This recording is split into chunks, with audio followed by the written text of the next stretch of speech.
السلام عليكم، ازيكم يا جماعه؟ عاملين ايه؟ النهارده تبقى مختلفه شويه عن المرات اللي فاتت. النهارده هنديلكم الاسئله. هنديلكم السؤال والاجابه محلولين بطريقه نموذجيه جدا عشان تحفظوها بقى المره دي. مش لسه هنحل معاكم السؤال والاجابه. اول حاجه تعالوا نشوف الخرايط كده، كمان راسم لكم الخريطه كمان. ديت افريقيا، ديت شبه الجزيره العربيه، ودي التكمله بتاعت اسيا، وهنا استراليا، هنا امريكا الجنوبيه، وهنا امريكا الشماليه. ماشي. رسمت لكم كل حاجه اهو. بيقول لك دلوقتي رقم واحد ده هنا اهو، دي المفروض امريكا الشماليه. بيقول لك اولى دول العالم انتاجا للغاز. طبعا احنا عارفين ان هي الولايات المتحده الامريكيه، ومشاور لك هنا يبقى تعرف ان هنا الولايات المتحده الامريكيه، امريكا الشماليه هي اولى دول العالم انتاجا للغاز. دي تبقى معلومه عامه كده عارفها. طب يقول لك دوله تقوم بتصدير خام الحديد. طبعا هي المفروض لو الرسمه اصليه هتبقى موريتانيا، يعني الامريكيه زي ما انتم شايفين. اقليم بعد كده قال لك دولة رقم 2 دي دولة تقوم بتصدير خام الحديد، طبعا موريتانيا. رقم 3 بيقول لك اقليم صناعي. رقم 3 فين؟ رقم 3 هنا. طبعا باين خالص ان هو اقليم غرب اوروبا، مش بنلاقي حاجة غرب ووسط اوروبا. طب رقم 4 نوع الزراعة السائدة. في رقم 4 في افريقيا من تحت كده يا جماعة، نوع الزراعة السائدة اعرفوها هي الزراعة البدائية. طب 5 أولى دول العالم إنتاجا للمطاط. دي رقم 5، وهنا كده يبقى تايلاند. أولى دول العالم إنتاجا للمطاط تايلاند. مش يا جماعة؟ صح كده. طب تعالوا ننتقل للخريطة اللي بعد كده. تاني خريطة معانا بيقول لك واحد أهم دول أوروبا في إنتاج بنجر السكر. رقم واحد فين؟ رقم واحد أهي، رقم واحد دي رقم واحد. بيقول لك اهم دول اوروبا في انتاج بنجر السكر. انت المفروض اصلا من غير ما تبص على الخريطه هي فرنسا، من غير ما تبص على الخريطه اصلا. تاني حاجه اكبر دول العالم انتاجا للالبان. فين؟ رقم 2 الهند. اكبر دول العالم انتاجا للالبان. 3 اقليم صناعي شمال. طب اقول لك 3 فين 3؟ 3 عند برضو امريكا الشماليه كده، وعند برضو نفس المكان بتاع الولايات المتحدة الأمريكية. فالإقليم اللي عند الولايات المتحدة الأمريكية اسمه ايه؟ اسمه شمال شرق الولايات المتحدة الأمريكية. ركزوا.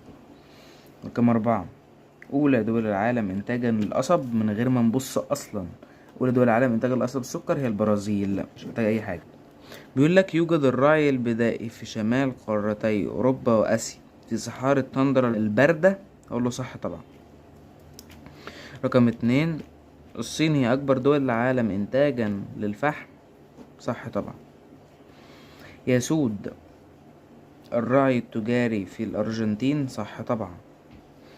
بيقولك بقى الدول المتقدمة تستهلك معادن أكبر من الدول النامية. طبعا صح.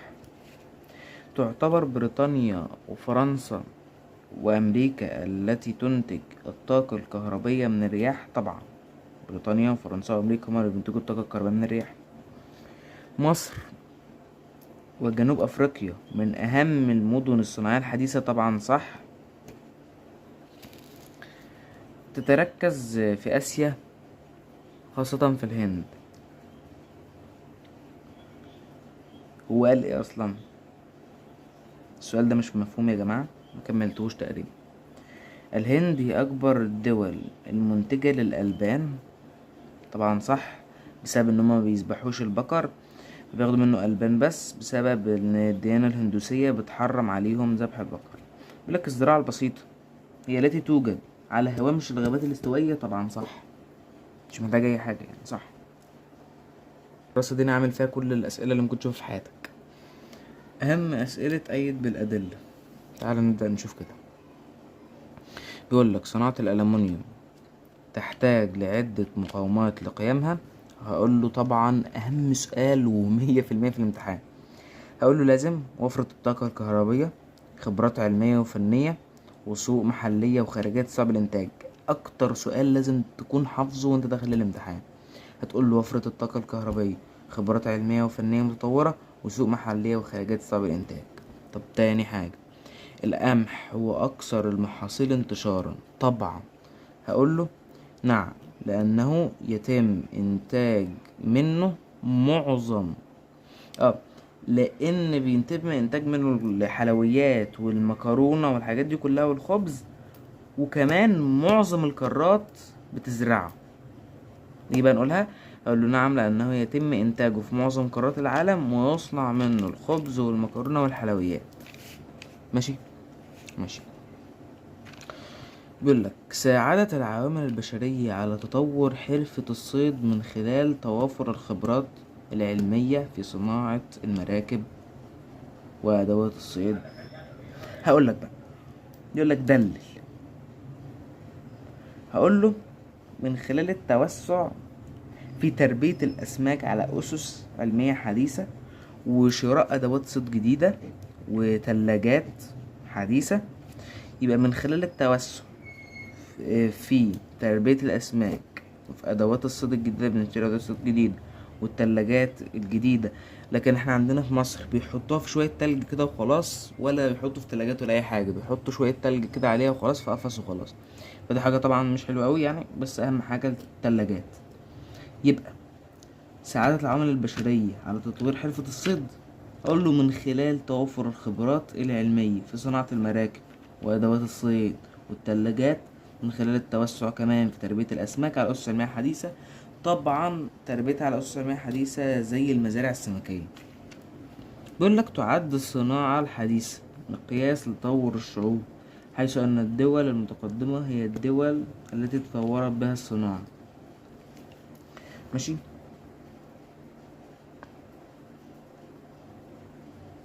عاوز ايه بقى دلوقتي؟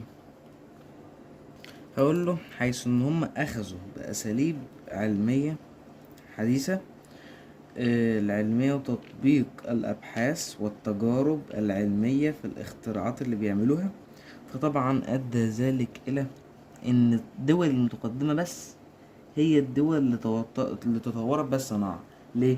لان الدول طبعا المتقدمة هي اللي عندها الاساليب العلمية الحديثة.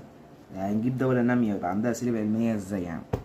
فطبعا الدول المتقدمة يعني عندها الأساليب العلمية الحديثة، وكمان هي اللي عندها تطبيق الأبحاث والتجارب العلمية في الاختراعات بتاعتها. ماشي. تتعدد مصادر إنتاج الكهرباء في العالم، حيث إنتاجها من الفحم والبترول والغاز الطبيعي، ما يسمى بالكهرباء الحرارية. طبعا هيجي يقول لك الكهرباء الحرارية اللي هي بتنتج من ايه؟ بتنتج من الفحم والبترول والغاز الطبيعي.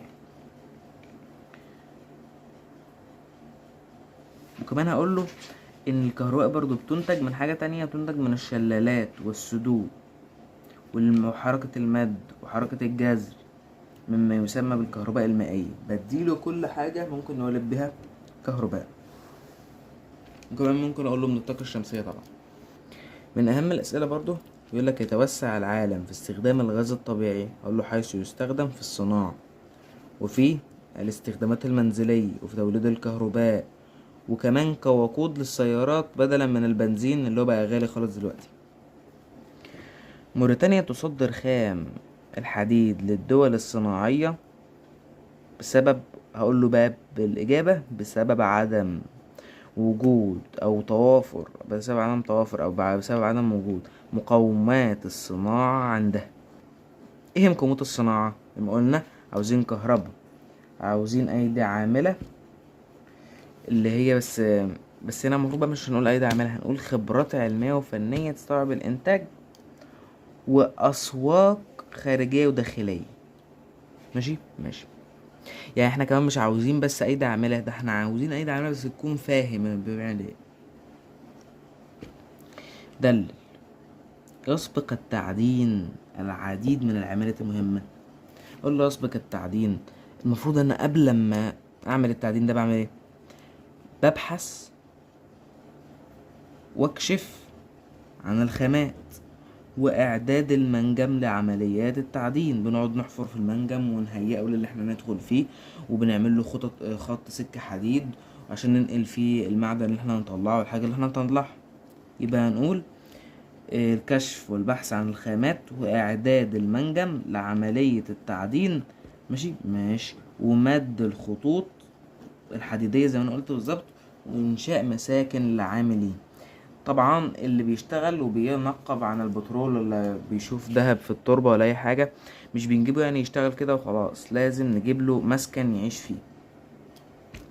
للفحم اهمية كبيرة، وهو من اوائل القرن ال18 حتى بداية القرن العشرين. يعني بيقولك ان الفحم ليه اهمية كبيرة قوي، ان هو المصدر الوحيد للطاقة حتى اوائل القرن العشرين. ماشي. فدلوقتي بقى بيستخدم كمصدر رئيسي في الصناعة في الدول الصناعية، ويستخدم في توليد الكهرباء. ما بقاش يعني مهم قوي زي الاول، هو مصدر رئيسي في الصناعة ويستخدم في توليد الكهرباء. بس ايام زمان كان هو المصدر بس، ومش من المصادر الرئيسية، لا هو كان المصدر فعلا، كان مفيش غيره، كان عماد الثورة. لكن دلوقتي هو من المصادر الرئيسية. طب الاخطر، طبعا انا عارف ان الاخطر مش هيجي كتير قوي في الامتحان، يعني هو معظم الامتحان علل ومن النتائج ودلل الحاجات دي كلها، فجبت لكم برضو حبة كويسين. يعني بيقولك تنتج قارة ايه؟ الاختيارات بقى: تلت انتاج العالم من الغاز الطبيعي. بس انا عشان كنت بكتب بسرعة فكتبت لكم الاجابة بتاعتها من غير الاختيارات. فمثلا لو جاب لك اوروبا، امريكا الشمالية، امريكا الجنوبية، استراليا، هتقول له اوروبا. تنتج قارة أوروبا تلت إنتاج العالم من الغاز الطبيعي، برضو احفظوها. منطقة البحيرات العظمى تنتمي إلى إقليم شمال شرق الولايات المتحدة الأمريكية. مثلا يقولك إيه منطقة الإيه تنتمي لإقليم شمال شرق الولايات المتحدة الأمريكية، هتقول له البحيرات العظمى، ودي أكتر حاجة بتيجي. لكن الحاجات اللي هي ممكن قليل تيجي، اللي يقولك منطقة البحيرات العظمى تنتمي إلى إقليم إيه، لكن هو بيجيب لك الاقليم ويقول لك تنتمي منطقه ايه. ومن اشهر المناطق اللي لك تنتمي منطقه ايه هي البحيرات العظمى، بالذات في شمال شرق المملكه الامريكيه. يقول لك اهم دول انتاجا للحديد، يقول لك مثلا الصين، اليابان، كوريا، هتقول له الصين. طب مثلا يقول لك اولى دول العالم انتاجا للنحاس، برضه يجيب لك الصين عشان انت تتخدع بقى تقول الصين هي الاولى في كل حاجه، لا، بالذات في النحاس هي شيلي، واسم جديد، مش مثلا هقول الصين او الهند، الصين ولا الهند زي ما احنا بنقعد نعمل كده في الدروس اللي فاتت، لا، هنا اسم جديد خالص اهو. بيقول لك هتبقى هنا شيلي اولى دول العالم انتاجا للنحاس. طب اللحوم والاسماك مين هي الاولى؟ طبعا الصين، هيجيلك برضو اختيارات فانت تختار الصين. طب الولايات المتحده الامريكيه هي الاولى في الالومنيوم، يقول لك ايه هي الاولى في الالومنيوم، الولايات المتحده الامريكيه. يقول لك ايه هي هي القاره الاكثر انتاجا للطاقه النوويه، طبعا من غير ما نشوف اختيارات اصلا اوروبا. شمال شرق الولايات المتحده الامريكيه هو ايه صناعي، اكبر اقليم صناعي، هنا يقول لك نقط صناعي، اكبر اقليم صناعي.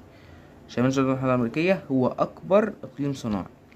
مصر هي اولى الدول العربيه انتاجا للطاقه الكهربائيه من نقط او اختيارات، هتقول له من الرياح طبعا يعني.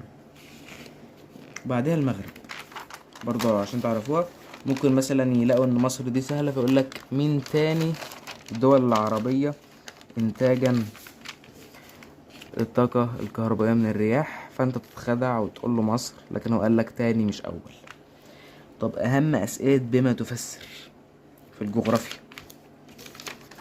وفي اهم اسئلة علل كمان، واهم اسئلة بما تفسر. بيقول لك احنا دلوقتي كل اللي احنا بنراجع عليه دلوقتي هو الجغرافيا، وانا كده حرفيا هجيب لك الجغرافيا كلها من اولها لاخرها، دي تبقى اكبر مراجعة للدراسات ممكن تشوفها.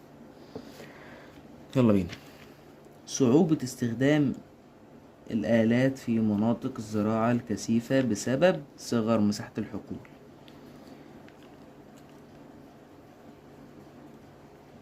يقول لك كده إجابة زي ما شايفين صغيرة وكل حاجة، بس أصلا هي مفيش غيرها، هي دي الإجابة أصلا. طب يقول لك ما تفسر تركيز تربية الأغنام في الصين؟ هقول له بسبب توافر الحشائش. أي أغنام في أي دولة ممكن تشوفها حتى لو أنت مش معاك في المنهج، تقول له بسبب توافر الحشائش على طول، مفيش غير كده أصلا. بسبب توافر الحشائش، أي أغنام أي حاجة تقول له بسبب توافر الحشائش. بسبب توافر الحشائش حيث المراعي التجارية الواسعة. طبعا لما يتوفر حشائش مراعي تجارية، واصلا انت عارف ان الاغنام دي بتربى في مراعي تجارية واسعة، فتقول له توافر الحشائش حيث المراعي التجارية الواسعة. اجابة سهلة جدا وكويسة. تحتاج الزراعة الكثيفة الى ايدي عاملة كثيرة. ليه؟ هقول له لانها تتم من خلال عمليات عديدة مثل بذر الحبوب والري وتنقيط الحشائش. ما انت مش مفكر ان الزراعة دي سهلة ولا حاجة، انت لسه بتقعد تحط الحبوب، بعدين تروي، وبعدين تنقي الحشائش. طبعا كل ده عندنا في القناة يعني، بعد ما تمتحنوا خشوا خدولكوا بصة كده في القناة. يعد نشاط الزراعي من الأنشطة الاقتصادية الأهم في العالم. هقول له طبعا لأنه هو مصدر رئيسي للغذاء. هو انت من غير زراعة هيجيلك أصلا غذاء؟ اللحوم، الأسماك، الحاجات دي كلها بتحتاج للزرع تاكله، الأبقار، الأغنام، أي حاجة في الدنيا تحتاج للزرع تاكله، وكمان الزرع انت بتاكله. فهقوله طبعا يعد مصدر رئيسي للغذاء الإنسان، وترتبط بتربية الحيوان، ويدخل في ايه بقى؟ في تصنيع بعض المنتجات الصناعية مثل محاصيل الألياف. طب يقول لك بما تفسر يزرع قصب السكر في كل القارات ما عدا أوروبا، وده سؤال مهم جدا هيجي 100%. هقول له لأن قصب السكر يحتاج إلى درجة حرارة مرتفعة ومياه وفيرة، فيزرع في المناطق المدارية الحارة، ولكن أوروبا في المناطق المعتدلة. أوروبا كلها في المناطق المعتدلة، ولكن القصب بيحتاج المناطق المدارية الحارة. بعد كده بنفسر الناس تستخدم الغاز الطبيعي، برضو من أهم الأسئلة.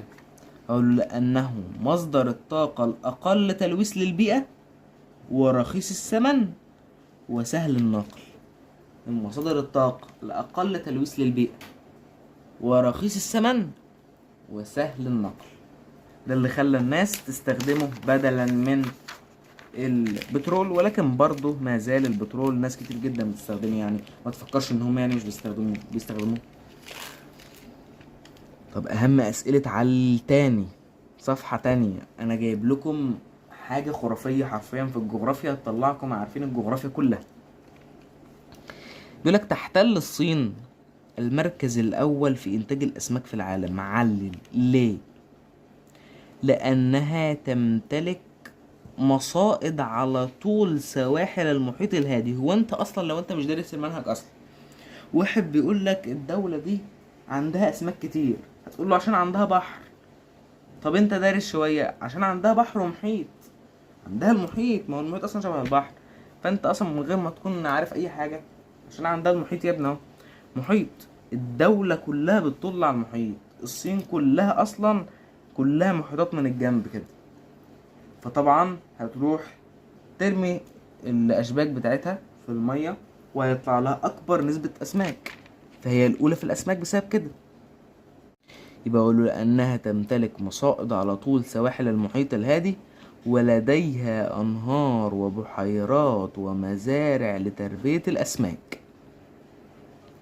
تاني حاجة، تنتشر مناطق الصيد على سواحل القارات.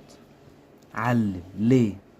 بسبب توافر العوامل الطبيعية والبشرية التي تساعد على تطور حرفة الصيد وتربية الأسماك. هل كده الإجابة خلصت؟ لا، هتاخد كده 2 من 10. لازم تكمل.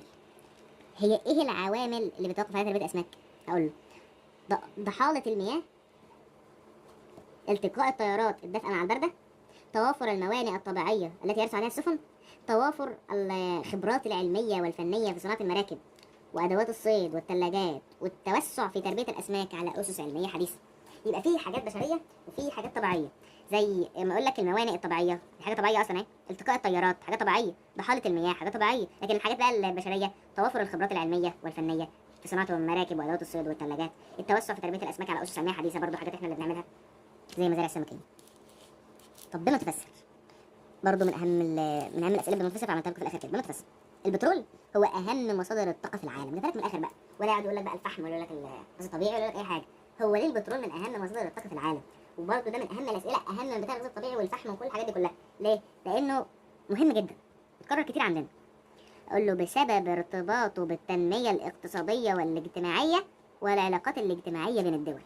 هيجي يقول لك طب شبيه لي دوت باللي حصل مع مصر لما كانت بتحارب.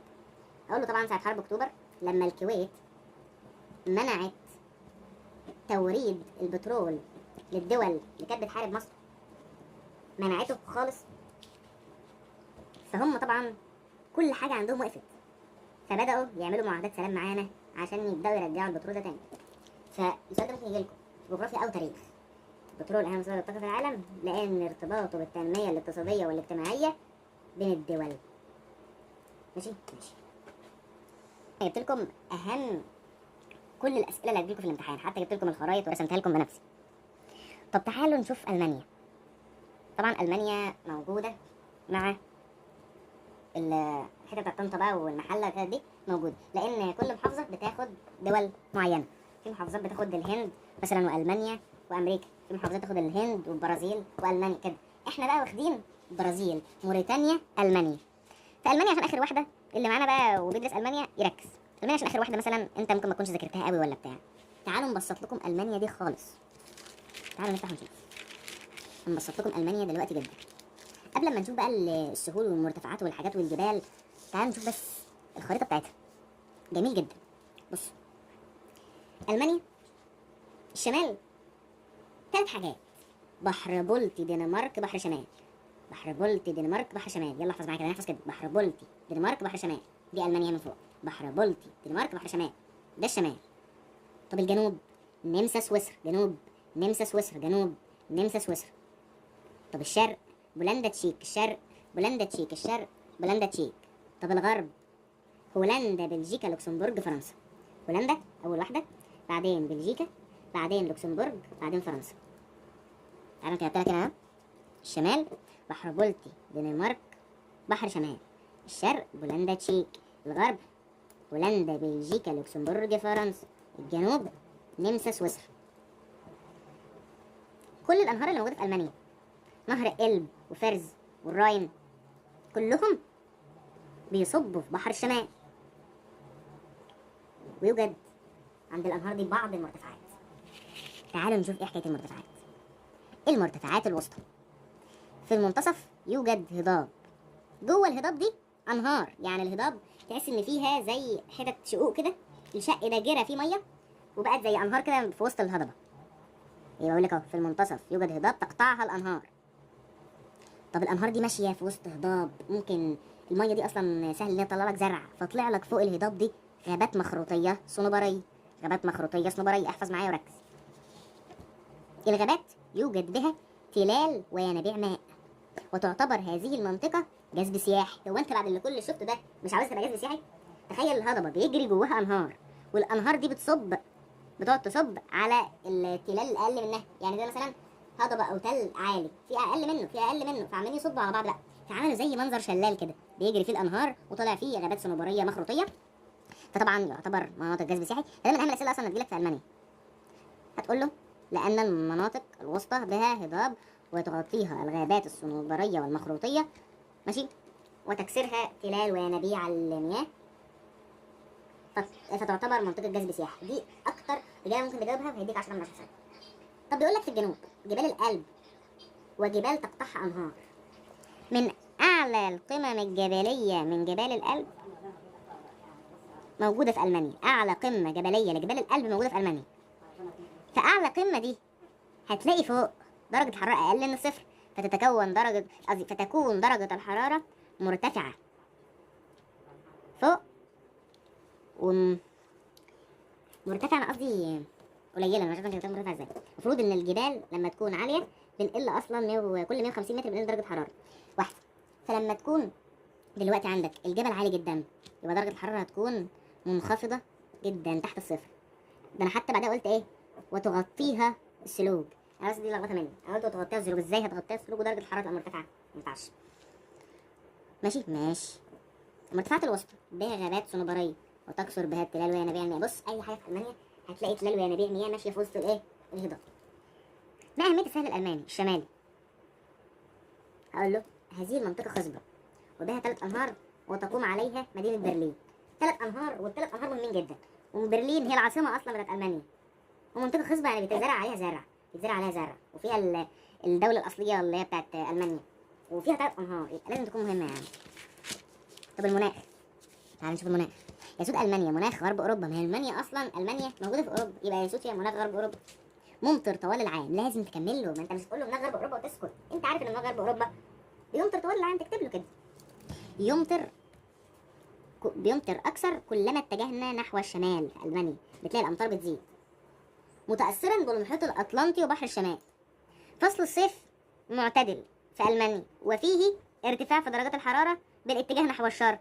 يقول لك ارتفاع درجه الحراره في المانيا بالاتجاه نحو نحو الشرق. دايما بيكتب لك الشمال، وانت تلاقي فيها شين، الثانيه برضه شرق، بشمال يبقى في شرق.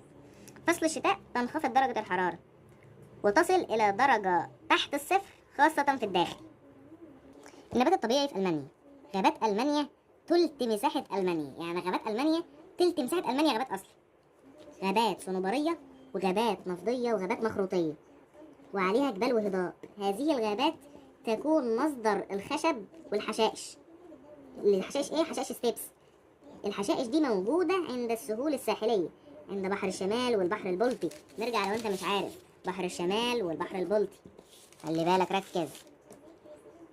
مساحة الحشائش قلت في ألمانيا بس، قلت في الدنيا كلها يا عم مساحة الحشائش بسبب إحلال الزراعة محلها والتوسع العمراني. توسع عمراني وزراعة محلها أدت إلى قلة الحشائش يا عم. طب السكان، أهم حتة في ألمانيا السكان بها 81 مليون نسمة. يتركز السكان في المدن الكبرى زي برلين أو عند الأنهار علشان المناطق الزراعية. بفهمك كمان أهو يا عم، عند إلب والراين وفريز ده ولا اسمه إيه، يستخدموا الزراعة التجارية والعلمية يزرعوا عند السهل الألماني ويعتمدوا على التكنولوجيا. ويعمل 3% من الناس في الزراعة. 3% من أهل ألمانيا بيعملوا في الزراعة. ركز. أهم المحاصيل بينتجوا قمح وشعير وبنجر. عداء دول عندهم ماشية وخنازير وأغنام بيربوها عند مناطق الحشائش. الراعي التجاري يبقى أي حاجة، خنازير، أغنام، ماشية، أي حاجة تقول له بسبب وجود الحشائش. الصناعة أهم سؤال في ألمانيا، بما تفسر تطور الصناعة في ألمانيا بعد الحرب العالمية الثانية. وده أهم سؤال على فكرة هيجي، أهم من السؤال بتاع الفحم اللي هو لما قال لك بعد القرن ال18 لغاية أوائل القرن ال20. ده أهم منه، اللي بسبب توافر مقومات الصناعة وتدفق الاستثمارات ومراكز العلمية وتدفق مراكز العلمية. يبقى تدفق الاستثمارات وتوافر مقومات الصناعة وتوافر المراكز العلمية وتصنيع الحديد الصلب والسيارات والمنسوجات وايه كمان والسفن والصناعات الالكترونيه والكهربائيه. ده اهم السيارات اللي عندنا اصلا المانيه، اللي هي البي ام دبليو سياره المانيه، والمرسيدس المانيه. اهم عربيتين المانيين. وطبعا من اهم الحاجات المدن هنقول له برلين العاصمه السياسيه اصلا للدوله. ميونخ اقليم بافاريا جنوبا، عاصمه اقليم بافاريا جنوبا. يقول لك مين عاصمه اقليم بافاريا جنوبا؟ بافاريا يا عم، ميونخ يا عم، بره ميونخ يا عم. ويوجد بها عدد من الشركات والمصانع العالميه عند ميونخ برضه. ماشي. طب هامبورغ، اهم موانئ المانيا هي هامبورغ، وهي قريبه من بحر الشمال. علاقات مصر والمانيا هيقول لك مش بتتوقف علاقات تصدير واستيراد فقط. هقول له بسبب وجود علاقات ثقافيه وعلميه بين المانيا ومصر. هيئه التبادل العلمي الالماني، المركز الثقافي الالماني، والجمعيه الالمانيه، ومعهد الاثار الالماني. وهتبدا بعد كده تقول له كمان بنصدر لهم البترول والغاز الطبيعي والملابس، وبنستورد منهم الصناعات الكيماويه والالات والسيارات. طبعا عندنا السيارات كلها المانيه، معظمها المانيه يعني. كل اللي قدامكم ده قلناه، بس برضه هنقرا معاكم. اكتب لما تشير عمليه استخراج المعادن ومصادر الطاقه من باطن الارض. هنقول نشاط التعدين. اقليم صناعي يضم جزيره هونشو وجمهوريه كوريا، اقليم شرق اسيا. زراعه الارض اكثر من مره، زراعة الأرض أكثر من مرة في العام الواحد لإشباع حاجة السكان المحليين من الغذاء الزراعة الكثيف. منتج حيواني تعد الهند أكبر إنتاجا ليه الألبان طبعا. معدن يمثل الخام الرئيسي لصناعة الألمنيوم البوكسايت. أحياء بحرية يتم اصطيادها للاستفادة من لحومها وشحومها. من اهم الاسئله يا جماعه هو الحيتان. بس وبكده نكون خلصنا معاكم المراجعه. ما تنسوش تحطوا لايك، وان شاء الله نشوفكم في مراجعات تانية كتير، وسلام عليكم.